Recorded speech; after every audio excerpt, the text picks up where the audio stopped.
Hello साथियों, नमस्कार। आप सब कैसे हैं? तो आई होप आप सब अच्छे होंगे, आप सब स्वस्थ होंगे। साथियों, आपका दोस्त मैं मनोज यादव आज फिर से आ गया हूं एक नए सब्जेक्ट के साथ, एक नए टॉपिक के साथ और बहुत ही बेहतरीन तरीके से।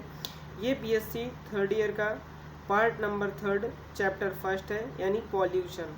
ठीक है, तो आज हम पॉल्यूशन के बारे में बहुत ही अच्छे से डिस्कस करने वाले हैं। आपको पूरा मैं कंप्लीट समझाऊंगा साथियों, और आपको नोट्स भी दूंगा। और अगर आप हमारे चैनल पे नए आ रहे हैं जूलॉजी एकेडमी चैनल पे, तो आप चैनल को सब्सक्राइब कर लीजिए, बेल आइकन दबा लीजिए और अपने दोस्तों के साथ शेयर करना मत भूलिए। चलिए हम स्टार्ट करते हैं। आज का जो हमारा टॉपिक है एनर्जी कंजर्वेशन। तो क्या है एनर्जी कंजर्वेशन, आइए हम समझते हैं सबको एक एक टॉपिक को point wise. A large number of fossil fuel are burned to generate electricity। मतलब अधिक संख्या में जो फॉसिल फ्यूल्स हैं उनको जला करके क्या करना, इलेक्ट्रिसिटी उत्पन्न की जाती है। ठीक है, Therefore do not forget to switch off the electrical appliance with when not in use। यदि आप इलेक्ट्रिक का यूज़ नहीं करते हैं तो आप अपने अप्लायंस स्विच को ऑफ कर देंगे। ठीक है, यदि आप नहीं करते हैं तो क्या होगा, वेस्ट होगा एनर्जी। ठीक है, या आप कहें इलेक्ट्रिसिटी। दस यू कैन सेव, इस प्रकार से आप बचा सकते हैं। The environment at the individuals levels use of energy efficiency device such as the CFC also controls pollutions to generate levels. ठीक है, ग्रेटर लेवल। और अधिक मात्रा में आप एनवायरमेंट के जो कुछ, ठीक है, क्या है, लेवल्स हैं उनको आप कंट्रोल कर सकते हैं। कैसे? जैसे आप इलेक्ट्रिसिटी को बंद कर देंगे तो आपका जो रेफ्रिजरेटर है, जो फ्रिज है, उससे निकलने वाली CFC जो गैसें हैं उनका कंट्रोल हो जाएगा। इसलिए हमें एनर्जी को क्या करना है, कंजर्वेशन करना है, बचाना है और अपने पर्यावरण को सुरक्षित रखना है साथियों। ठीक है, तो आइए हम आगे ये पॉइंट्स को डिस्कस करते हैं। तो इतने पॉइंट्स आपको बहुत ही आराम से समझ में आ गया होगा। एक बार आप फिर देख लीजिए। A large number of fossil fuels are burnt to generate electricity। ठीक है, Therefore do not forget to switch off the electrical appliance when not in use। ठीक है, when not in use, यदि आप इसको यूज़ नहीं करते हैं तो आप इलेक्ट्रिक स्विच को ऑफ कर दें। ठीक है, दस यू कैन सेव, आप इस प्रकार से environment at the individuals levels use of energy efficiency device such CFC also controls pollutions to greater level. और बहुत बड़े मात्रा में क्या कर सकते हैं, हम पॉल्यूशंस को रोक सकते हैं इलेक्ट्रिक एनर्जी कंजर्वेट करके। ओके, आइए हम आगे के टॉपिक को देखते हैं। Use of clean energy resonance क्या होता है। ठीक है, तो आप यहाँ पे देख सकते हैं साथियों, the use of solar, wind and the geothermal, ठीक है, energies reduce air pollutions at a large levels. Various, ठीक है, countries including Indians have इम्प्लेंटेड the use of these resources as a step towards of the cleaner environment। और इस प्रकार से हमें सुरक्षित वातावरण मिलता है।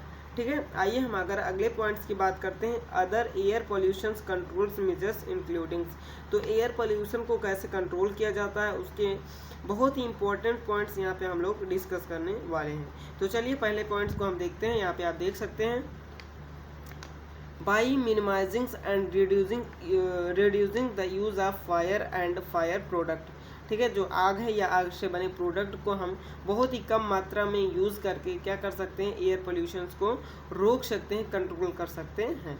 ठीक है, since industrials emissions are one of the major causes of air pollution.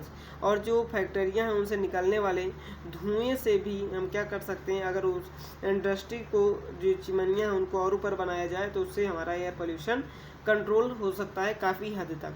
ठीक है, the pollutions can be controlled और the treated at the source itself to reduce the effect. और उसको हम कंट्रोल करके हम इसके इफेक्ट को बहुत ही कम कर सकते हैं और हमारा जो एयर है वो क्लीन रहेगा, जिससे मानव जीवन और अधिक लंबे समय तक जीवित रह सकता है। तो आपको आई होप का आवाज़ क्लियर जा रही होगी साथियों। चलिए हम अगले पॉइंट्स को देखते हैं।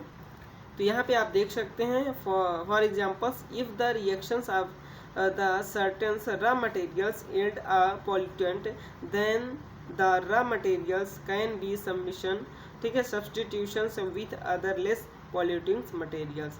इस प्रकार से ये क्या हो रहा है, अधिक मात्रा से कम मात्रा में क्या हो जाएगा, जो पॉल्यूटिंग मटेरियल है वो कम हो जाएगा। ठीक है, अगर हम सेकंड पॉइंट्स की या थर्ड पॉइंट्स की बात करते हैं तो ध्यान से देखिए क्या होता है। Fuel substitutions is another way of the controlling air pollution.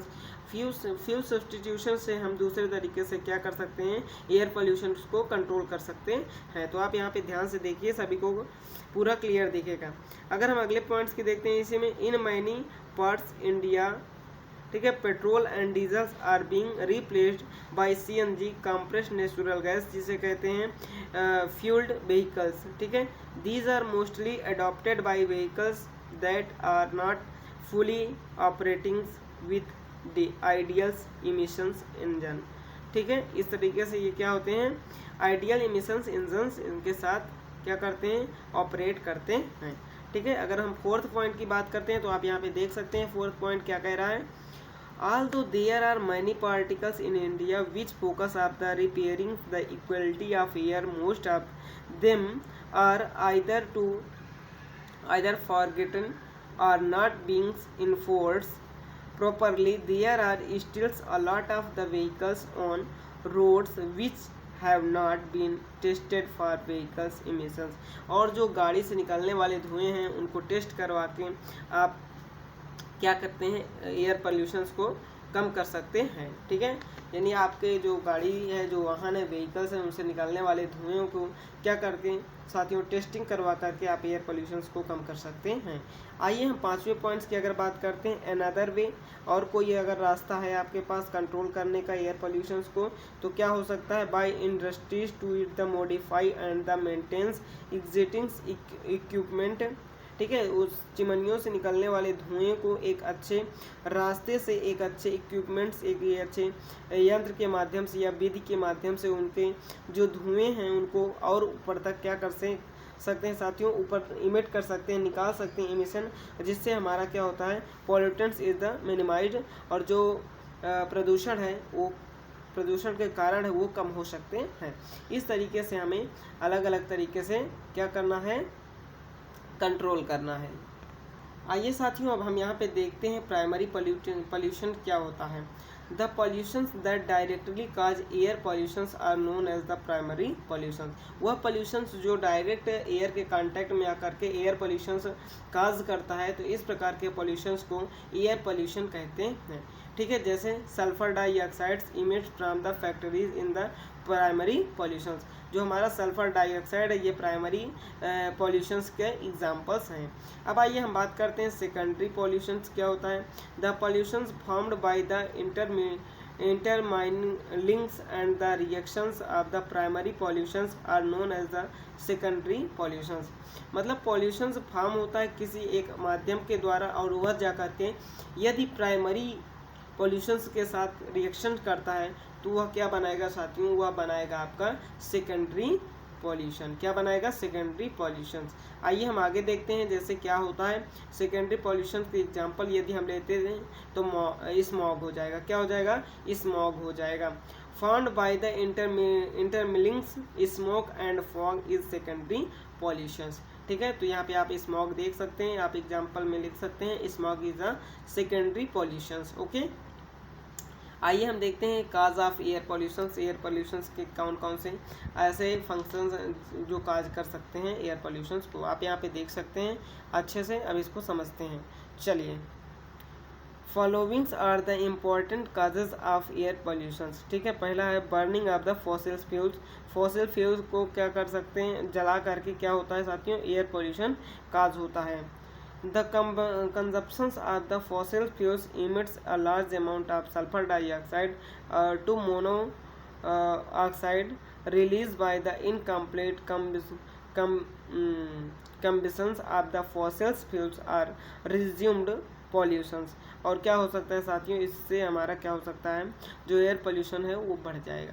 ठीक है, यदि हम अगर बात करते हैं सेकेंड पॉइंट ऑटोमोबाइल्स, तो ऑटोमोबाइल्स से किस प्रकार से क्या होता है साथियों, एयर पोल्यूशन से काज होता है। तो आप यहाँ पे देखिए, ध्यान से सुनिए। The gases emits from the vehicles such as jeeps, trucks, car, buses etc. The environment, these are the major source of green house effect result in the disease among individuals. ठीक है। ये क्या करते हैं साथियों, ग्रीन हाउस इफेक्ट करते हैं, प्रभाव दिखाते हैं, और हमारे जो बॉडी है, मनुष्य की बॉडी है, उसमें क्या करते हैं, डिजीज़ काज करने की कैपेबिलिटी रखते हैं। तो ऑटोमोबाइल्स के द्वारा भी क्या होता है, एयर पोल्यूशन होता है। अब यहाँ पे देख सकते हैं सिर्फ वही पॉइंट्स है, तो इनको भी हम समझ लेते हैं। यहाँ पे मैंने समझा दिया था आपको। Factories are the industries are the main source of the carbon monoxide, organic compound, hydrocarbons and chemicals there are release into the air degrading it quality. ठीक है, तो इस तरीके से एयर पोल्यूशन काज होते हैं। अगर हम अगले पॉइंट्स की बात करते हैं तो मिनिमाइजिंग, ठीक है, एक्टिविटीज़ क्या है इसकी, in the meaning process the minerals below the earth are extracted using large equipments. The ducts and the chemicals released during the process not only pollute the air but also deteriorate the health of the workers and pupils living in the nearby areas. उसके जो आसपास रहने वाले लोग हैं, ठीक है, वो क्या हो जाएंगे, वर्कर्स हो जाएंगे, वो उनका स्वास्थ्य क्या हो जाएगा साथियों, खराब हो जाएगा। ठीक है, यदि यहाँ पे मतलब बहुत ज़्यादा यदि एक्टिविटीज़ भी होती है, क्रियाकलाप होती है, वातावरण को छेड़ा जाता है, यानी एनवायरनमेंट को छेड़ा जाता है, पौधों की कटाई होती है, तो वहाँ पे आसपास रहने वाले लोगों का जीवन भी संकटग्रस्त हो सकता है। आइए हम आगे देखते हैं डोमेस्टिक सोर्सेज क्या क्या हो सकते हैं जिससे एयर पोल्यूशन बढ़ता है। ठीक है, the house hold cleaning product and the paints contains toxic chemicals that are the release in the air. The smell from the newly pointed wall is the smell painted wall is the smells of the chemicals present in the paints. Paints में क्या होते हैं, chemical present होते हैं जो हमारे air को जाकर के दूषित कर देते हैं, और हमारी एयर क्या हो जाती है, सांस लेने लायक नहीं बचती है, यानी वहाँ पे क्या हो जाता है, एयर पोल्यूशन काज हो जाता है। It not only pollutes our the air but also affected breathings, और सांस लेने में जो हवा है वो बहुत ही दिक्कत देती है।